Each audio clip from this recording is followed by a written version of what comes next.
किसको कमान। भोपाल में बीजेपी विधायक दल की बैठक आज होगी और यह तय होगा कि मध्य प्रदेश का मुख्यमंत्री कौन होगा। विधायकों को मीडिया से दूर रहने की हिदायत दी गई है और साथ ही मध्य प्रदेश में नए मुख्यमंत्री का सस्पेंस आज खत्म हो जाएगा। बीजेपी विधायक दल की बैठक में आज मुहर लगेगी और बैठक के बाद मुख्यमंत्री के नाम का ऐलान भी किया जा सकता है। बड़ी अपडेट आपको दे रहे हैं। 3 राज्यों में चुनाव जीतने के बाद अब यहां के मुख्यमंत्रियों के नामों का ऐलान हो रहा है। छत्तीसगढ़ में भारतीय जनता पार्टी के आलाकमान ने विष्णुदेव साय को राज्य की कमान सौंप दी है। अब बारी है मध्य प्रदेश और राजस्थान की। इनमें मध्य प्रदेश के नए मुखिया के नाम का ऐलान आज किया जा सकता है। आज मध्य प्रदेश बीजेपी के नवनिर्वाचित विधायकों की बैठक होना है और भोपाल में होने वाली इस बैठक में सीएम पद के नामों पर भी चर्चा की जाएगी, जिसके बाद नाम का ऐलान किया जाएगा। माना जा रहा है कि विधायकों की राय के बाद केंद्रीय पर्यवेक्षक आलाकमान को नाम भेजेंगे और उसके बाद नाम पर मुहर लग जाएगी। साथ ही केंद्रीय पर्यवेक्षक हरियाणा के मुख्यमंत्री मनोहर लाल खट्टर, ओबीसी मोर्चा प्रमुख के लक्ष्मण और सचिव आशा लकड़ा आज राजधानी भोपाल पहुंचेंगे। यानी पर्यवेक्षक की ये तीन लोगों की ये टीम है जो कि आज राजधानी भोपाल पहुंचेगी। 11 बजे का समय बताया जा रहा है और संभवतः इस बैठक के बाद ही मध्य प्रदेश के मुख्यमंत्री का नाम तय कर दिया जाएगा और इसका ऐलान भी कर दिया जाएगा। तो ऐसे में आज का काफी दिन काफी महत्वपूर्ण है क्योंकि चुनाव में भारतीय जनता पार्टी ने प्रचंड बहुमत हासिल की। अब सभी की निगाहें मध्य प्रदेश के मुख्यमंत्री फेस पर टिकी हुई हैं और आज इस बैठक के बाद ये तय होगा कि मध्य प्रदेश का अगला सीएम कौन होगा। हालांकि तमाम नाम इस रेस में शामिल बताए जा रहे हैं।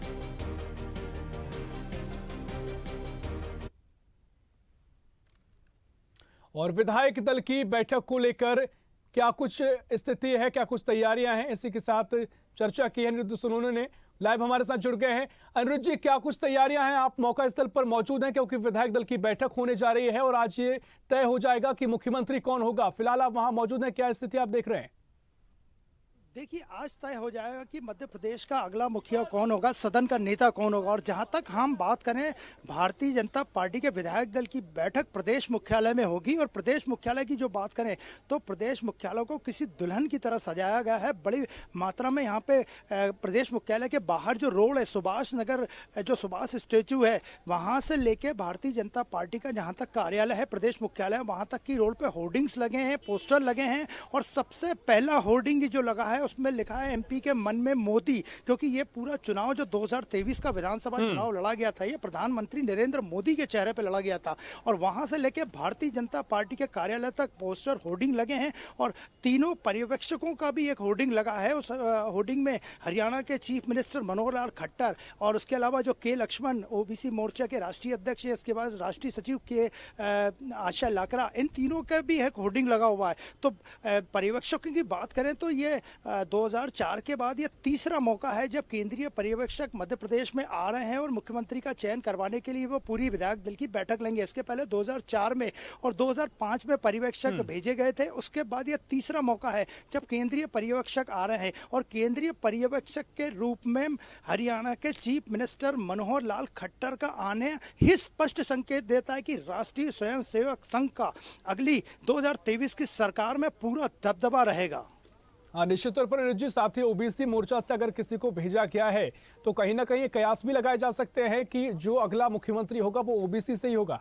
देखिए, मुख्यमंत्री को लेके कई नाम पिछले कई दिनों से चल रहे हैं और 3 दिसंबर को जब रिजल्ट आए थे तब से ही सस्पेंस का दौर चल रहा है, वो अभी भी जारी है। इस वक्त जब हम भारतीय जनता पार्टी के प्रदेश मुख्यालय भोपाल में खड़े हैं तब भी सस्पेंस का दौर जारी है। कई नाम है, मुख्यमंत्री शिवराज सिंह चौहान का भी नाम है, ज्योतिरादित्य सिंधिया हैं, फग्गन सिंह कुलस्ते हैं, प्रहलाद सिंह पटेल हैं, वीडी शर्मा हैं, कैलाश विजयवर्गीय हैं, नरेंद्र सिंह तोमर हैं, ऐसे कई नाम है, सुमेर सिंह सोलंकी, ऐसे कई नाम है जो मुख्यमंत्री पद के दावेदार हो सकते हैं। लेकिन इस पर सस्पेंस पे पर्दा 4 बजे के बाद उठेगा जब केंद्रीय पर्यवेक्षक विधायक दल की बैठक लेंगे। और जहां तक बैठक की बात करें तो ये बैठक के लिए विधायकों का भोपाल आने का सिलसिला शुरू हो गया है। सभी 163 विधायकों को कल ही पत्र जारी कर दिए गए थे और 163 विधायकों का आने का सिलसिला बड़ी सुबह से ही चालू हो गया है। और जहां तक बात करें बैठक की तो 12 बजे के करीब विधायक यहाँ पहुंचेंगे। इसके बाद 1 से 2 बजे तक उनका रजिस्ट्रेशन और लंच वगैरह रखा गया। इसके बाद ही विधायक दल की बैठक होगी और जिसमें मनोहर लाल खट्टर प्रमुख भूमिका निभाएंगे। तो कुल मिला के देखा जाए तो भारतीय जनता पार्टी का प्रदेश मुख्यालय पूरी तरह से तैयार है। यहाँ पे अंदर जो कुर्सियां लगाई गई हैं और सबसे बड़ी खासियत इस बैठक की यह है कि विधायक दल की बैठक के बाहर एक रामलला हम आएंगे, अयोध्या के राम मंदिर का, भव्य राम मंदिर का एक विशाल कटआउट भी लगाया गया है। यानी कुल मिलाकर देखा जाए तो 2023 में या 2024 के लोकसभा चुनाव में और 2023 की विधानसभा में भारतीय जनता पार्टी का मुख्य एजेंडा, मुख्य मुद्दा, मुख्य बिंदु हिंदुत्व ही रहेगा। निश्चित तौर पर हिंदुत्व रहेगा और उसको एक संदेश देने की कोशिश भी की गई है जिन तस्वीरों के जरिए आपने जिक्र किया है। साथ ही अब निश्चित तौर पर तमाम कयास है। मैं चाहूंगा कि आपने लगातार कवरेज की है मुख्यमंत्री के चेहरे को लेकर, जो चर्चाएं हैं उसमें क्या कुछ बीजेपी की रणनीति फिलहाल नजर आती है? क्योंकि आपने जो चर्चा की है, हमने जो देखा है, तमाम जो नेता हैं वो कहने से बचते नजर आए हैं और कह रहे हैं कि जो भी संगठन का फैसला होगा पार्टी तय करेगी। लेकिन अगर समीकरण देखें तो ओबीसी को साधने की बात हो, गया सामान्य वर्ग से भी कोई हो सकता है, या फिर आदिवासी भी मध्य प्रदेश में सबसे ज्यादा संख्या में रहते हैं, तो क्या आदिवासियों के वर्ग से कोई मुख्यमंत्री हो सकता है? क्या कुछ समीकरण इस वक्त भारतीय जनता पार्टी के केंद्रीय नेतृत्व के जहन में है जिसके चलते मुख्यमंत्री का चेहरा सामने आएगा? देखिए, केंद्रीय नेतृत्व और केंद्रीय संगठन ने ये 2023 का विधानसभा चुनाव मध्य प्रदेश में लड़ा था और सबसे बड़ी बात यह थी कि भारतीय जनता पार्टी ने बिना किसी मुख्यमंत्री के चेहरे के ये चुनाव लड़ा था और कांग्रेस को बड़ी उम्मीद थी कि उसकी सरकार बनने जा रही है। लेकिन प्रधानमंत्री नरेंद्र मोदी, केंद्रीय गृह मंत्री अमित शाह और उनकी टीम ने कांग्रेस को जो जबरदस्त पटकनी दी और केवल 66 सीटों पर समेट के रख दिया। और चुनाव की बात करें, विधानसभा चुनाव की, तो जो प्रचंड बहुमत मिला है उसमें प्रधानमंत्री नरेंद्र मोदी की प्रमुख भूमिका, उन्हीं के चेहरे को लग के चुनाव लड़ा गया था, उन्हीं की योजनाओं को सामने रखा गया था। प्रधानमंत्री ने खुद मोर्चा संभाला था। प्रधानमंत्री ने लगभग 14 सभाएं ली थी और ये सभाएं प्रदेश के अलग अलग क्षेत्रों में थी। विंध्य में थी, मालवा निमाड़ में थी, ग्वालियर चंबल में थी, बुंदेलखंड में थी, लगभग मध्य भोपाल के आसपास थी।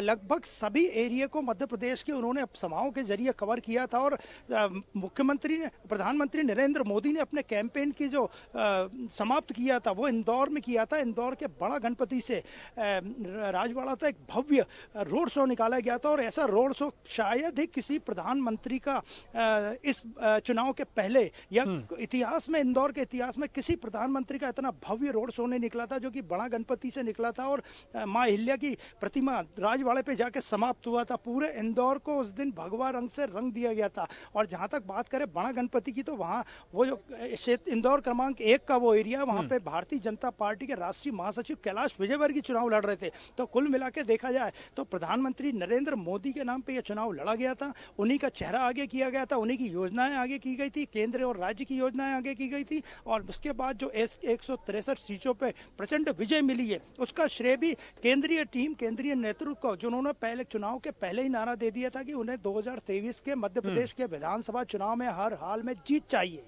हाँ बिल्कुल, देखिए निश्चित तौर पर ना सिर्फ मध्य प्रदेश में, हिंदी बेल्ट के, हिंदी पट्टी के जो 3 राज्य हैं, प्रचंड बहुमत यहां पर बीजेपी को मिला और मोदी लहर देखने को मिली। लेकिन अगर मध्य प्रदेश में लोकसभा चुनाव का भी अगर जिक्र हो रहा है तो बीजेपी की बात करें तो मध्य प्रदेश हो, छत्तीसगढ़ हो या राजस्थान हो, बीजेपी लोकसभा में अच्छा प्रदर्शन करते आई है। तो मुख्यमंत्री का चेहरा उस हिसाब से अगर बीजेपी की रणनीति में ना भी हो, लेकिन अगर अलग समीकरण साधने की कोशिश की जाए तो शिवराज सिंह चौहान का नाम बड़ी तेजी से यहाँ पर लिया जा रहा है, क्योंकि लाडली बहना योजना का काफी असर हुआ है और जिस तरीके से वो लगातार जुटे हुए हैं। छिंदवाड़ा जाने की उन्होंने बात कही, साथ ही अलग अलग जगह पे दौरे कर रहे हैं, श्योपुर में पहुंचे और लोकसभा की पूरी तैयारी में जुट गए हैं। तो कहीं ना कहीं संदेश देने की कोशिश उन्होंने की है कि कहीं वो रेस में इसमें बने हुए हैं। देखिए, मुख्यमंत्री शिवराज सिंह चौहान शुरू से ही रेस में बने हुए, लेकिन उसके अलावा भी कई चेहरे हैं जो कि रेस में उनसे कहीं आगे। और ये सब केंद्रीय नेतृत्व पे, केंद्रीय संगठन पे और भारतीय जनता पार्टी के थिंक टैंक आरएसएस पे ही निर्भर करता है कि वो मुख्यमंत्री के रूप में आज जो विधायक दल की बैठक होगी उसमें किसे चुनते हैं विधायक, और मुख्यमंत्री के रूप में इन संगठनों की और केंद्रीय संगठन की, केंद्रीय नेतृत्व की क्या भूमिका रहेगी, ये पहले ही वो तय कर चुके हैं और उनकी कई भूमिकाएं और योजनाएं बड़ी गुप्त रूप से चल रही है। तो कुल मिला के देखा जाए तो मुख्यमंत्री शिवराज सिंह चौहान रेस में जरूर बने हुए हैं, लेकिन उनसे उनके अलावा जो नेता हैं वो रेस में मुख्यमंत्री शिवराज सिंह चौहान से काफी आगे हैं। और कल जिस तरह उन्होंने करुणा धाम में शतचंडी यज्ञ में पूर्ण आहुति दी, तो हो सकता है कि उस पूर्ण आहुति का अगर राजनीति मतलब निकाला जाए तो पूर्ण आहुति से यही मतलब है कि मध्य प्रदेश की राजनीति में कोई नया मुख्यमंत्री आने वाला है, जिसे विधायक दल के विधायक चुनेंगे। और सभी 163 विधायक दोपहर 4 बजे बाद ये बैठक होगी और लगभग 1 घंटे में ये पूरा फैसला हो जाएगा। इसके पहले मुख्यमंत्री शिवराज सिंह चौहान को अपना इस्तीफा देना पड़ेगा राजभवन जाके, और उसके बाद ही नया मुख्यमंत्री कोई बन पाएगा। हाँ बिल्कुल, और यही वजह भी है कि सियासी गलियारों में इन दोनों एक शब्द है, एक वाक्य है, जरूर गूंज रहा है कि चौंकाने वाला फैसला होगा। साथ ही नीरज जी, मैं चाहूंगा कि क्या कुछ आपके आसपास की जो तैयारियां इस पूरे विधायक दल की बैठक को लेकर है, उन पर थोड़े तस्वीरों के जरिए समझाएं, और साथ ही क्या कुछ इसका शेड्यूल है, किस तरीके से कितने समय बैठक शुरू होगी और क्या प्रक्रिया बैठक की रहेगी, उसके साथ ही जो तस्वीरें हैं वो क्या कह रही हैं नीरज जी?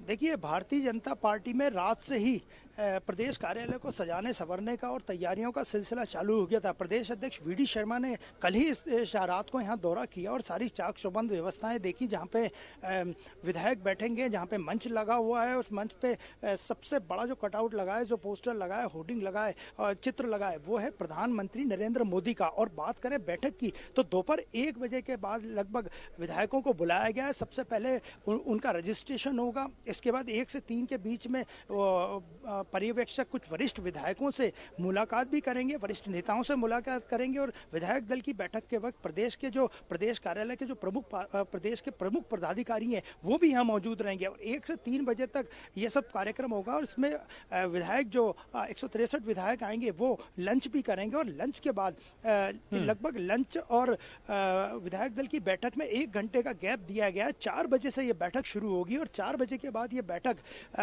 चलेगी, जिसमें केंद्रीय पर्यवेक्षक हरियाणा के चीफ मिनिस्टर मनोहर लाल खट्टर, के लक्ष्मण और आशा लाकरा मौजूद रहेंगे। तीनों पर्यवेक्षकों की मौजूदगी में वोटिंग होगी। वोटिंग यानी विधायक ये तय करेंगे कि मुख्यमंत्री कौन होगा। पूरी इसकी प्रक्रिया है जो भारतीय जनता पार्टी का संविधान के अनुसार पूरी विधायक दल की बैठक होगी। और उस पूरी प्रक्रिया के बाद एक वरिष्ठ विधायक उसमें पर्ची खोलेगा और उसके बाद ही घोषणा होगी कि मध्य प्रदेश का अगला मुख्यमंत्री कौन होगा। क्या शिवराज सिंह चौहान अपनी कुर्सी बचा पाएंगे या फिर उनकी जगह कोई नया चेहरा मध्य प्रदेश का मुख्यमंत्री 2023 में होगा। 16वीं विधानसभा में सदन का नेता कौन होगा, ये तय होगा।